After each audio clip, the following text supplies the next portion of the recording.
বিরিয়ানি রান্না করাটা যে কত কষ্টকর আর কতটা কঠিন সেটা আমাকে না দেখলে তোমরা বুঝবে না। কারণ আমি প্রত্যেকবার নতুন নতুন কৌশল অবলম্বন করে বিরিয়ানি রান্না করি, আর প্রত্যেকবারই সেটা হয়ে যায় মাংস ভাত। হ্যাঁ, আমি বাড়িতে বিরিয়ানি রান্না করাটাকে বলি মাংস ভাত খাচ্ছি, কারণ কোনো বাড়ি ঠিক মতো হয় না। কী যে হয় জানি না। এবারও একরকম ট্রাই করলাম এক ইউটিউবারকে দেখে। আচ্ছা, তোমাদের বাড়িতেও কি মনে হয় তোমরা একদম ঠিকঠাক হোটেলের মতো রান্না করো? আমি জানি না, আমি যতবারই খেয়েছি ততবারই মনে হয় কি বাইরের বিরিয়ানির মতো যেন বিরিয়ানি কেউই করতে পারে না। তোমরা যারা বিরিয়ানি পারো তারা নিশ্চয়ই আমাকে এবার ছুটে মারতে আসবে। আচ্ছা, তোমরাই বলো, যদি বাড়িতেই সবাই এত ভালো বিরিয়ানি রান্না করে তাহলে দোকানে কারা যায়? এই যে এত এত লাইন দিয়ে দোকানে বিরিয়ানি কেনে, তাদের মধ্যেও তো অনেকে বিরিয়ানি করে খায় নাকি? কিন্তু তারাও স্যাটিসফাইড নয়। প্রকাশ্যে না হলেও মনে মনে কিন্তু আমি জানি তোমরা এটাই ভাবছো।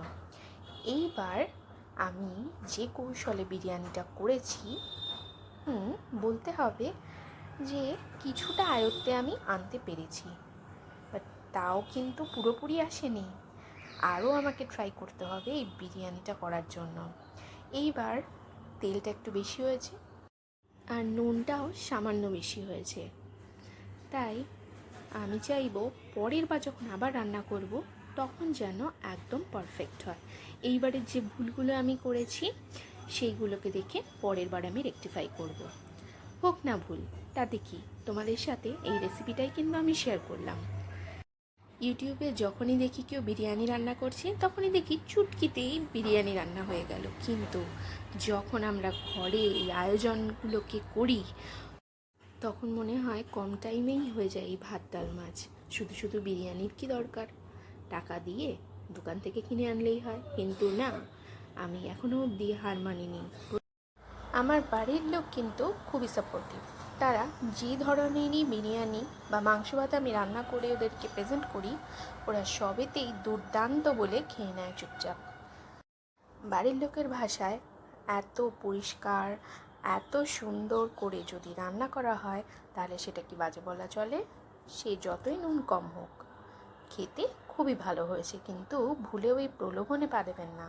তাহলে কিন্তু আপনার এই বিরিয়ানি বা যে কোনো রান্না করার আগ্রহটা চলে যাবে। আপনি তখনই বুঝবেন যখন নিজে টেস্ট করবেন। ব্যাস, আমিও তাই। আমি যখন নিজে টেস্ট করতে বসি তখন ভাবি না এটা হলে ভালো হতো, ওটা ভালো হতো।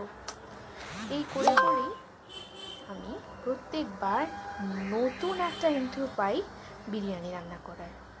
তাই এইবারও সেইভাবেই আমি বিরিয়ানিটা রান্না করেছি। তোমরা নিশ্চয়ই ভাবছো বিরিয়ানি রান্না করেছি অথচ মাংসের কেন কোনো খোঁজ নেই? হ্যাঁ, আছে। মাংস একদম নিচে দিয়েছিলাম লেয়ারিংয়ের জন্য, বাট মাংস সত্যিই আমি কম ইউজ করেছি। এখানে আমি অনেকগুলো আলু দিয়েছি। একটা সুন্দর প্লেটের মধ্যে মাংস, আলু আর ডিম সঙ্গে স্যালাড দিয়ে পরিবেশন করলাম চিকেন বিরিয়ানি।